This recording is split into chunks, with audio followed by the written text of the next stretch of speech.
नमस्ते विद्यार्थियों, मैं भगवान सिंह अजिम्र क्लासेज के ऑनलाइन यूट्यूब चैनल में आपका हार्दिक स्वागत करता हूं। विद्यार्थियों, आप इस वीडियो को पूरा देखें और अपने साथियों में से ज़्यादा शेयर करें ताकि उनको भी फ़ायदा हो सके और इस चैनल को लाइक करें, सब्सक्राइब करें। विद्यार्थियों, एक बात और, ये वीडियो मैं आपके लिए 4:30 बजे सवेरे 4:30 बजे उपलब्ध करा देता हूँ, इसलिए आप इसको अपनी सुविधा के अनुसार देखें और इनके क्वेश्चंस को नोट करें, क्योंकि आप एग्ज़ाम के समय इससे आपको सुविधा रहेगी, रिवीजन करने में आपको उस दौरान सुविधा रहेगी। इसलिए आप एक अलग रजिस्टर में इन क्वेश्चंस को रोज़ नोट करें। तो आज के करंट अफेयर्स पर चर्चा करते हैं, जिसमें मुख्य रूप से आपके 2 पॉइंट्स हैं। पहला जो पॉइंट आपके दे रखा है वो है आपके कोविड-19 महामारी के दौरान घोषित किए गए किस्त स्थगन के तहत 8 श्रेणियों पर 2 करोड़ रुपए तक के कर्ज पर ब्याज 6 माह तक नहीं लेने की घोषणा जो सरकार ने की है उसके बारे में बात करेंगे। और दूसरा जो पॉइंट है आपके वो है सौर्य मिसाइल का सफल परीक्षण, उसके बारे में बात करेंगे। तो आप पहला क्वेश्चन देखिए। कोविड-19 महामारी के दौरान घोषित किए गए किस्त स्थगन के तहत कितनी श्रेणियों पर 2 करोड़ रुपए तक के कर्ज के ब्याज पर ब्याज 6 महीने के लिए नहीं लेने की घोषणा केंद्र सरकार के द्वारा की गई है? तो राइट आंसर है 8 श्रेणियों पर। विद्यार्थियों, क्वेश्चन बहुत महत्वपूर्ण है, इसलिए इसको आप इजी वे में ना लें। और यहाँ पर क्योंकि ये मामला सुप्रीम कोर्ट में कई दिन से चल रहा था, इसीलिए क्योंकि पहले आरबीआई ने कह दिया था कि ब्याज पर ब्याज की जो बात है वो इस रूप में नहीं रखी जाएगी, यानी कि सुप्रीम कोर्ट ने कह दिया था कि ब्याज लिया जाएगा, मतलब ब्याज पर जो ब्याज लिया जाता है जिसको हम बोलते हैं चक्रवृद्धि ब्याज, तो वो ब्याज पर ब्याज लिया जाएगा। परंतु बाद में जब ये मामला सुप्रीम कोर्ट में गया तो फिर अब सरकार ने कहा है इस बारे में कि 2 करोड़ रुपए तक के कर्ज के ब्याज पर ब्याज 6 महीने के लिए नहीं लिया जाएगा। और विद्यार्थियों, यहाँ पर आपकी जो लिखा है किस्त स्थगन, तो क्योंकि कोविड-19 महामारी का ये जो दौर चल रहा है, तो सरकार ने इस दौरान एक राहत देते हुए कहा था कि लोगों की इनकम के सोर्स नहीं है, इसलिए किस्त अगर वो नहीं चुकाते हैं तो बैंक उन पर दबाव नहीं डालेंगे, और इसलिए किस्त स्थगन तो कर दिया, परंतु यानी किस्तों को स्थगित तो कर दिया।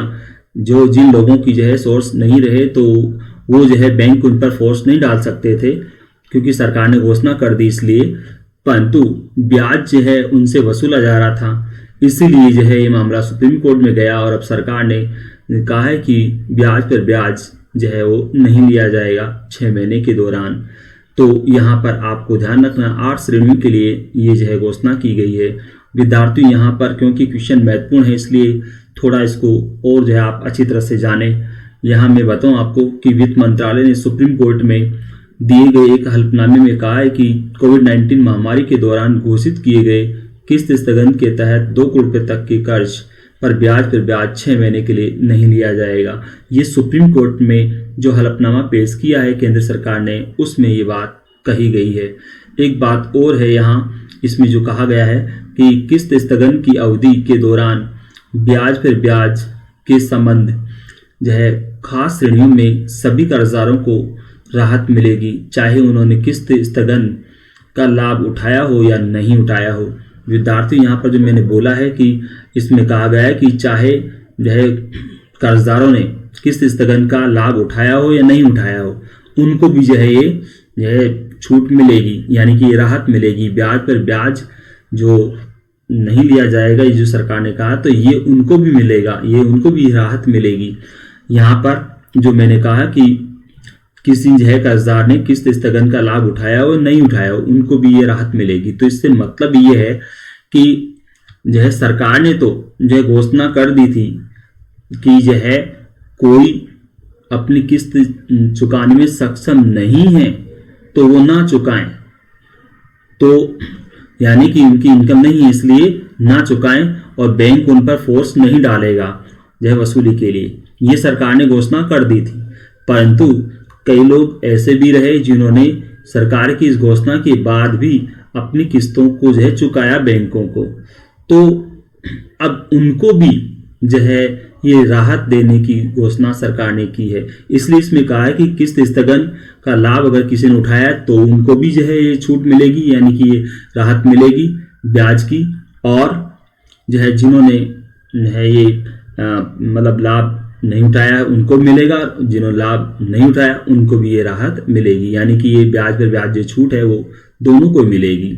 जिसने किस्त चुकाई है उनको भी जो है ये ब्याज की जो है राहत मिलेगी, जिन्होंने किस्त नहीं चुकाई उनको भी जो है ब्याज पर ब्याज की जो है राहत जो है दी जाएगी।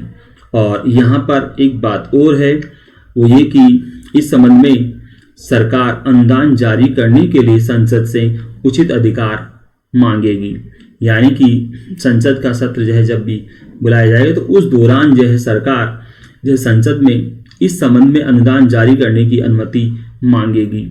अनुदान से मतलब है यहाँ कि ये ब्याज पर ब्याज जो नहीं चुकाने की बात कही है सरकार ने कि ब्याज पर ब्याज 6 महीने के लिए नहीं, जो ब्याज पर ब्याज 6 महीने के लिए नहीं लिया जाएगा, ये जो सरकार ने घोषणा की है, तो अब इसका भुगतान बैंकों को सरकार करेगी, केंद्र सरकार करेगी, क्योंकि बैंकों को जो है इसका भुगतान सरकार को करना है।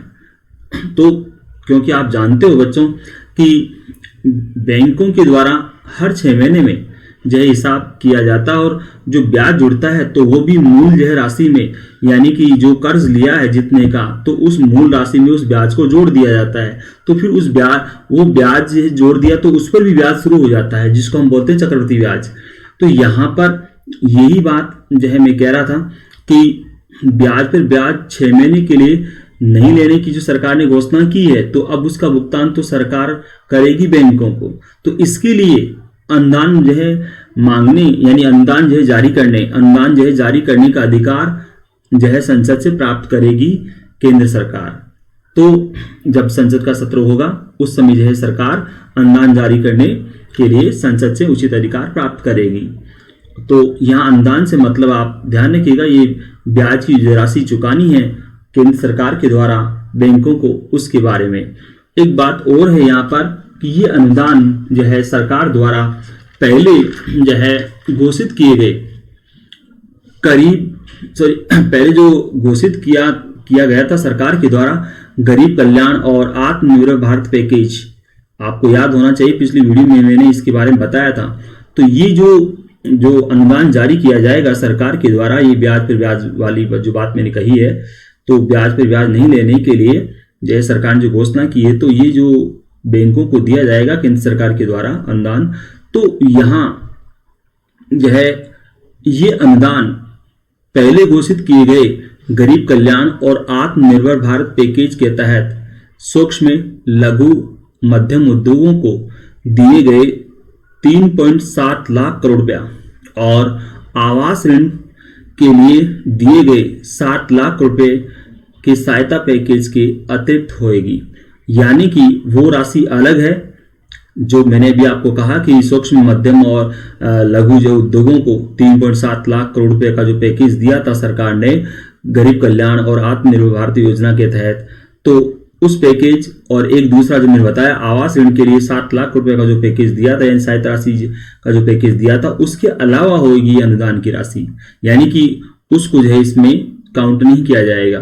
तो एक और बात यहाँ पर मैं बताऊं आपको कि ये जो क्वेश्चन में लिखा हुआ है कि ये जो कर्ज पर ब्याज नहीं लेने के लिए 6 महीने की जो बात कही है केंद्र सरकार ने, तो ये 8 श्रेणियों के लिए है ये, यानी कि तो आपको अब ध्यान रखना है कि 8 श्रेणियां कौन सी है जिन पर जो कर्ज लिया गया है तो उन पर जो है ब्याज पर ब्याज नहीं लिया जाएगा।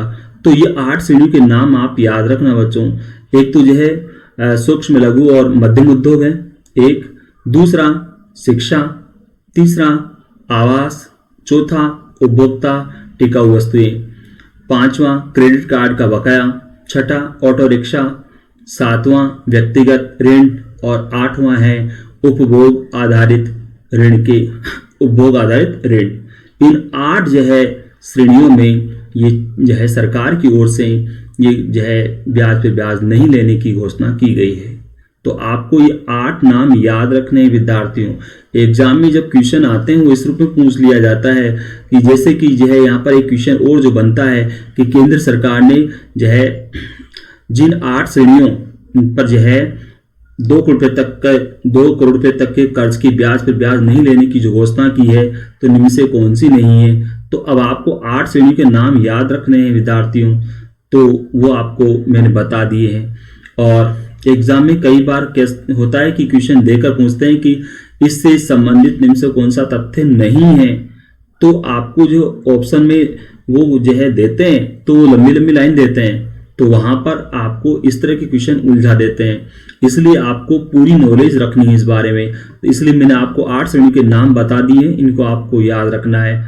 और दूसरा एक और बात यहाँ पर मैं बताऊं कि ब्याज पर ब्याज माफी से बैंकों को उनकी लागत पर 5,000 से 6,000 रुपए तक का असर पड़ेगा बैंकों पर।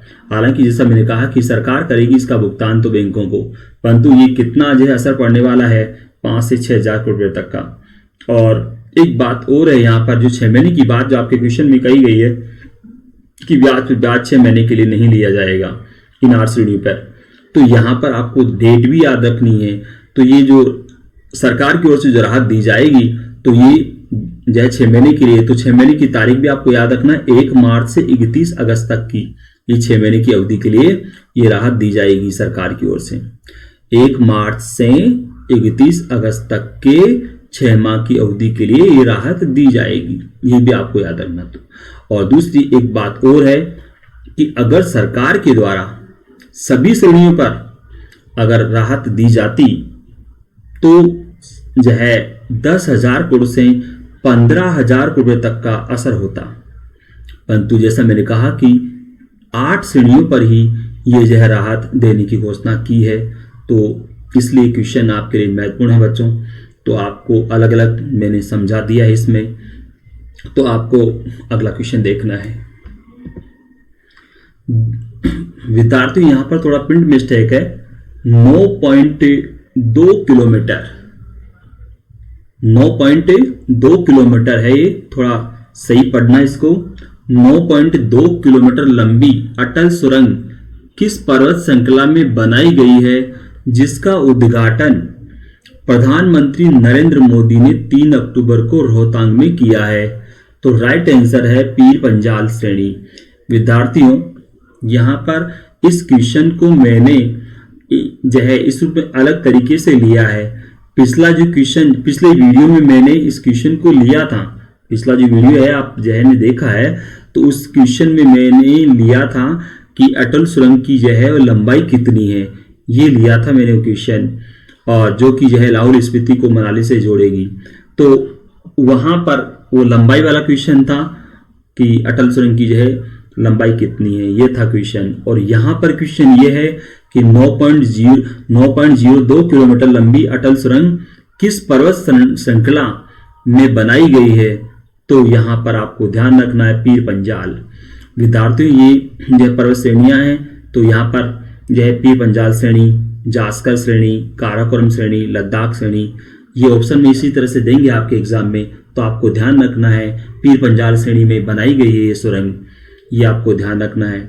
और यहाँ पर एक बात और मैं आपको बताऊं कि प्रधानमंत्री ने जो हिमाचल प्रदेश में, ये भी ध्यान रखना है कि रोहतांग कहाँ है, हिमाचल प्रदेश, और ये भी आप जानते हो लाहौल स्पीति जो है हिमाचल में है, मनाली जो है हिमाचल में है, तो ये वहाँ की बात हम कर रहे हैं। तो यहाँ पर आपको ध्यान रखना है कि प्रधानमंत्री ने जो है हिमाचल प्रदेश के रोहतांग में 10,040 फीट की ऊंचाई पर निर्मित अटल सुरंग का उद्घाटन किया है।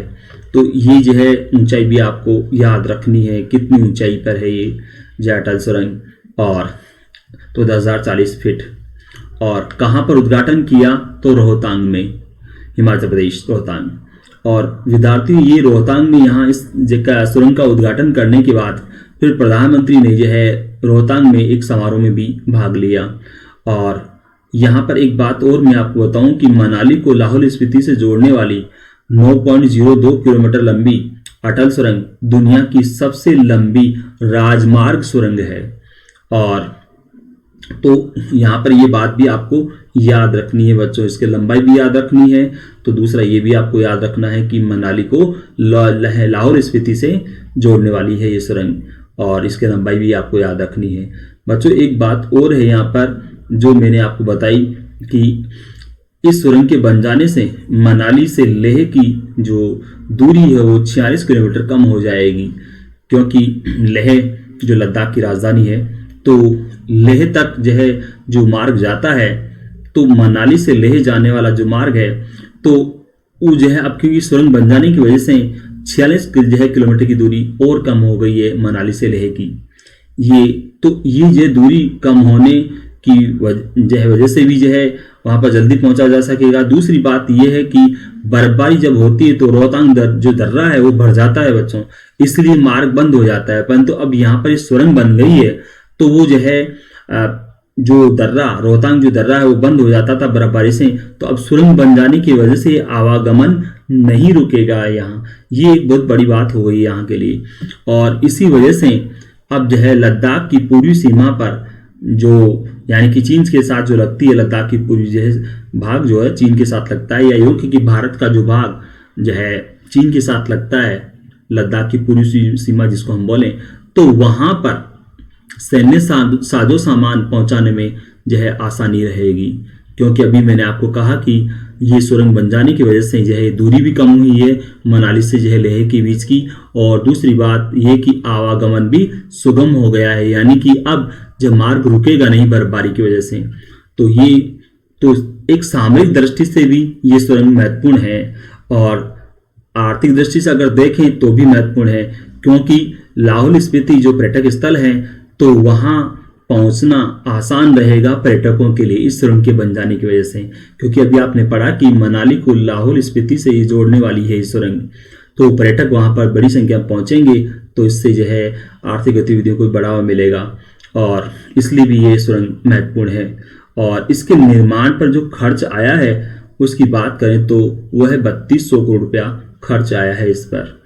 एक बात और कि इस सुरंग का जो दक्षिणी छोर है वो मनाली जो शहर है उससे 25 किलोमीटर दूर है, और उत्तरी जो छोर आता है वो लाहौल स्पीति घाटी में सिस्सू गांव में आता है।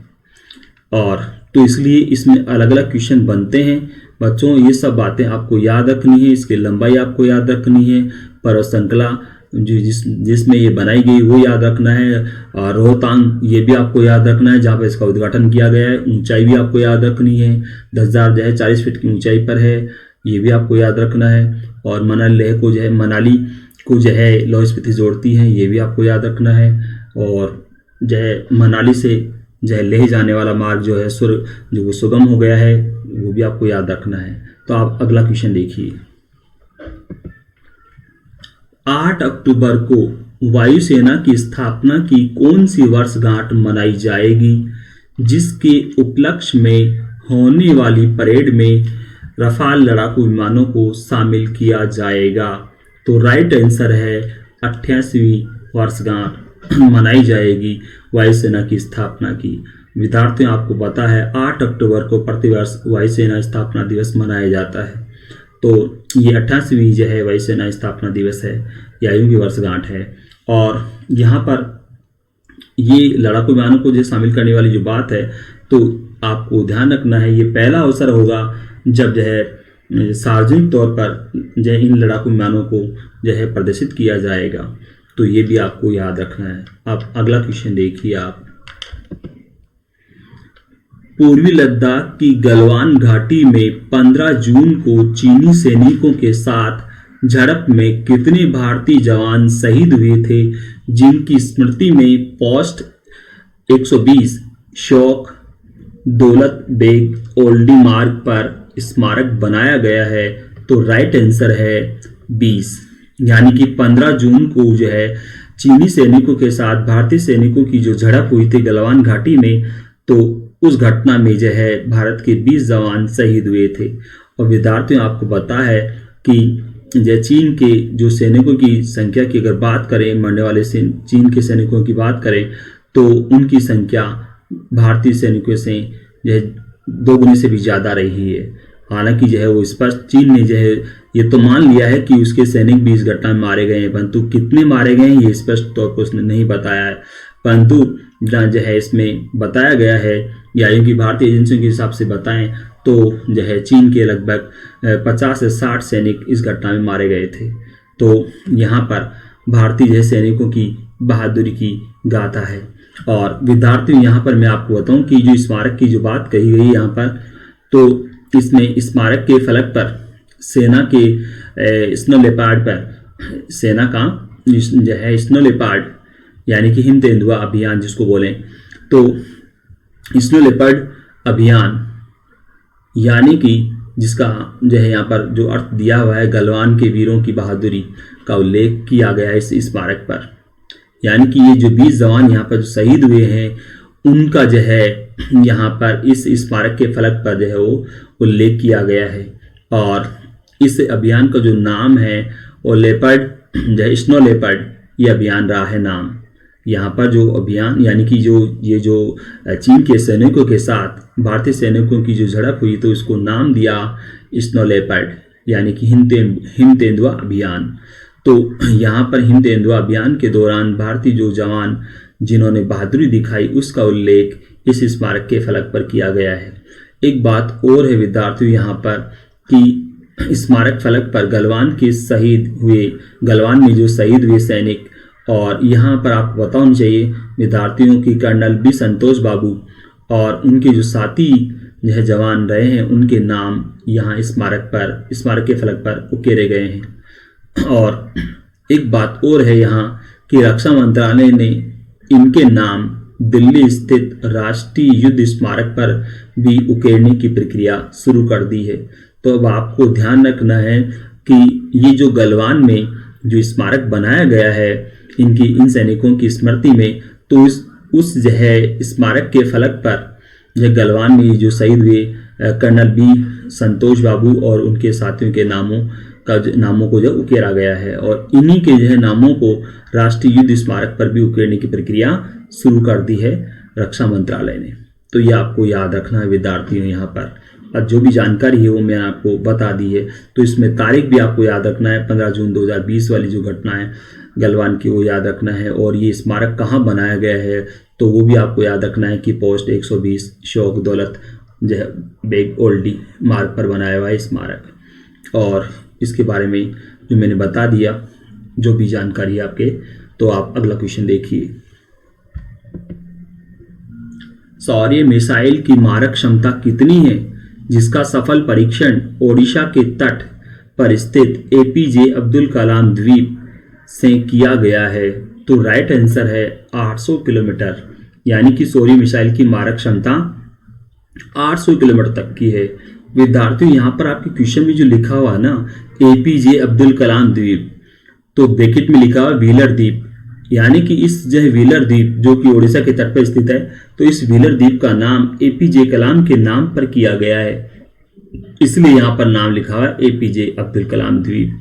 और यहाँ इसी से जो है ये परीक्षण इस मिसाइल का किया गया है। विद्यार्थी यहाँ पर एक बात और है वो ये कि ये सौर्य मिसाइल है, ये सौर्य मिसाइल सागरिका मिसाइल का भूमि संस्करण है। सागरिका मिसाइल का भूमि संस्करण है सौर्य मिसाइल। विद्यार्थियों आपको मालूम होना चाहिए कि इस सागरिका मिसाइल का कोड नेम K-15 है। सागरिका मिसाइल का कोड नेम है K-15। इसका कोड नेम एक और है B05, ये भी इसका कोड नेम है। और पर ज़्यादा जो फेमस कोड नेम है वो K-15। सागरिका मिसाइल का कोड नेम K-15 है। और मैंने क्या कहा भी आपको कि ये सौर्य मिसाइल है वो सागरिका मिसाइल का भूमि संस्करण है। विद्यार्थियों ये सागरिका जो मिसाइल है इसकी अगर बात करें तो यह है Indian submarine launch ballistic missile है और इसकी मारक क्षमता 750 किलोमीटर है। जबकि यहाँ इस सौर्य मिसाइल जो इसी जो है सागरिका मिसाइल का संस्करण है भूमि संस्करण, तो इसकी सौर्य मिसाइल की मारक क्षमता 800 किलोमीटर है। और यहाँ मैंने आपको क्या बताया कि सागरिका की जो मारक क्षमता है वो 750 किलोमीटर है। तो विद्यार्थी यहाँ पर ध्यान रखना है कि ये सागरिका जो मिसाइल जिसकी बात मैंने कही, ये Indian submarine launched ballistic missile है। और यहाँ सौरी मिसाइल की अब बात और करें तो ये कि ये सौरी मिसाइल लक्ष्य के करीब आते ही हाइपरसोनिक गति में आ जाती है। बच्चों आप जानते हो सुपरसोनिक जो जिसको हम बोलते हैं, यानी कि ध्वनि की गति से 3 गुना तेज गति, वो जो है सुपरसोनिक। और हाइपरसोनिक में जो है ध्वनि की गति से 6 गुना गति जो होती है, ध्वनि की गति से 6 गुना गति होती है, तो उसको हम बोलते हैं हाइपरसोनिक। तो यहाँ पर ये सौरी जो मिसाइल है ये लक्ष्य के करीब आते ही हाइपरसोनिक गति में आ जाती है, ये भी इसकी खास बात है। और दूसरा एक और कि इसका पहला परीक्षण, सौरी मिसाइल का पहला परीक्षण हुआ था 2008 में, दूसरा परीक्षण हुआ था 2011 में। और यहाँ पर इसकी एक खास बात ये भी है कि ये परमाणु हथियार ले जाने में सक्षम है। तो विद्यार्थियों आपको अलग अलग क्वेश्चन जो मैंने बताए हैं, एक तो आपको याद रखना है कि ये परमाणु हथियार ले जाने में सक्षम है, दूसरा एक कि इसका पहला परीक्षण 2008 में हुआ था, दूसरा 2011 में, और एक ही जो हाइपरसोनिक वाली बात जो मैंने बताई कि लक्ष्य के आते ही, लक्ष्य के करीब आते ही मिसाइल हाइपरसोनिक गति में आ जाती है, ये भी आपको याद रखना है। इसकी मारक क्षमता मैंने आपको क्वेश्चन के रूप में दे रखा है, ये भी आपको याद रखना है। और कहाँ से इसका परीक्षण किया गया, तो एपीजे कलाम जो है द्वीप से जो किया गया इसका परीक्षण। और यहाँ पर दूसरा जो मैंने बताया कि ये जो है सागरिका मिसाइल का जो है वो मिशन संस्करण है ये मिसाइल। तो आप अगला क्वेश्चन देखिए। 4 अक्टूबर को किस स्वतंत्रता सेनानी की जयंती मनाई जाती है, तो राइट आंसर है श्यामजी कृष्ण वर्मा। विद्यार्थियों आप जो है श्यामजी कृष्ण वर्मा के बारे में बहुत कुछ जानते हो, इतिहास जो है पढ़ने वाले विद्यार्थी तो विशेष रूप से जानते ही हैं, बाकी और जो विद्यार्थी वो भी जो है जानते हैं श्यामजी कृष्ण वर्मा के बारे में, क्योंकि श्यामजी कृष्ण वर्मा का भारतीय स्वतंत्रता आंदोलन में बहुत योगदान रहा है। विद्यार्थियों आपको मालूम होना चाहिए कि श्यामजी कृष्ण वर्मा ने लंदन में जो है इंडिया हाउस की स्थापना की थी, और वहाँ पर रहकर इन्होंने जो है कुछ पत्रिकाएं भी निकाली थी। और एक बात और इनके बारे में मैं आपको बताऊं, राजस्थान के संदर्भ में भी इनका नाम आता है, क्योंकि श्यामजी कृष्ण वर्मा कुछ समय के लिए मेवाड़ महाराणा फतेह सिंह के यहाँ भी रहे थे। और विद्यार्थियों श्यामजी कृष्ण वर्मा से ही प्रेरणा ली थी वीर सावरकर ने, यानी कि विनायक दामोदर सावरकर, जो आपके ऑप्शन में दे रखे हैं। तो जो है श्यामजी कृष्ण वर्मा ही थे उनके प्रेरणा स्रोत। और यहाँ पर आपको जो है ध्यान रखना है श्यामजी कृष्ण वर्मा के बारे में। तो आप अगला क्वेश्चन देखिए। 2026 राष्ट्रमंडल खेलों की प्रस्तावित सूची में किस खेल को नहीं रखा गया है, तो राइट आंसर है निशानेबाजी। विद्यार्थियों राष्ट्रमंडल खेल 2026 जिसकी जो है प्रस्तावित सूची में निशानेबाजी को जो है अभी शामिल नहीं किया है, हो सकता है आगे चलकर इसको शामिल कर लिया जाए, परंतु वर्तमान की अगर बात करें तो ये जो है इसमें जो सूची बनाई गई है उसमें निशानेबाजी को शामिल नहीं किया गया है। हालांकि जो है भारत ने इसका विरोध किया है कि जो है निशानेबाजी को भी जो है शामिल किया जाए, तो हो सकता है आगे चलकर जो है इसको शामिल कर लिया जाए, परंतु वर्तमान में जो सूची बनी है उसमें इसको जो है शामिल नहीं किया गया है। और विद्यार्थियों रही बात राष्ट्रमंडल खेलों के आयोजन की, तो अभी तय नहीं हुआ है कि 2026 में राष्ट्रमंडल खेल कहाँ पर होंगे, क्योंकि 30 दिसंबर 2020 को इस संबंध में बैठक होगी, तो उसमें जो है तय किया जाएगा कि 2026 के राष्ट्रमंडल खेल कहाँ पर होंगे, ये उस समय तय किया जाएगा बैठक में। तो विद्यार्थियों आपको ये वीडियो कैसा लगा, इसे लाइक करें, सब्सक्राइब करें। धन्यवाद।